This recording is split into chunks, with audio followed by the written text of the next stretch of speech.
home. I love this church. Amen. Welcome. Thank you. Thank you. I'm sure you're so excited.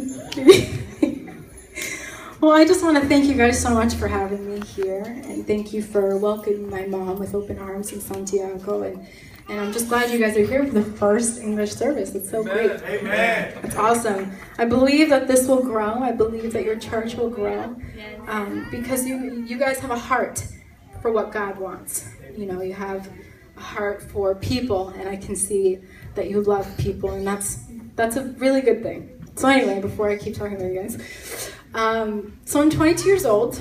I grew up in this church. I've grown up in many churches.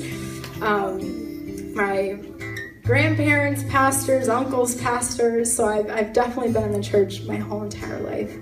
I'm 22, and my parents got divorced when I was 12.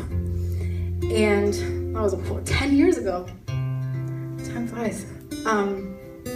So anyway, I have a long story, but I'm going to try to make it short.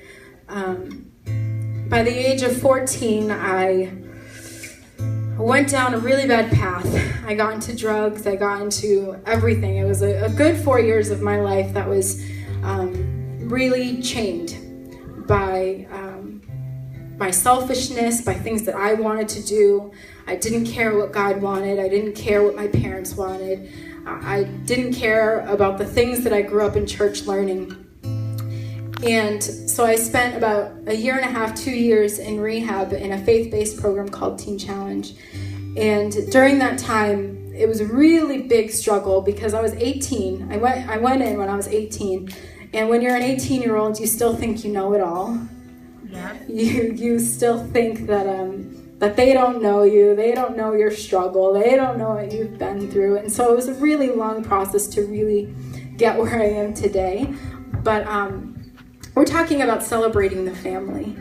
And a big part of me overcoming what I needed to overcome, which is pretty much my own selfishness, that was the root of all of the decisions I made, was because I didn't care what God wanted. I cared what I wanted. And the family, I think it's more broad than just your close family. Because my mom was there for me, always praying for me, always getting me the help that I needed. And she was a solid foundation for me that I always knew I could fall back on. But the church,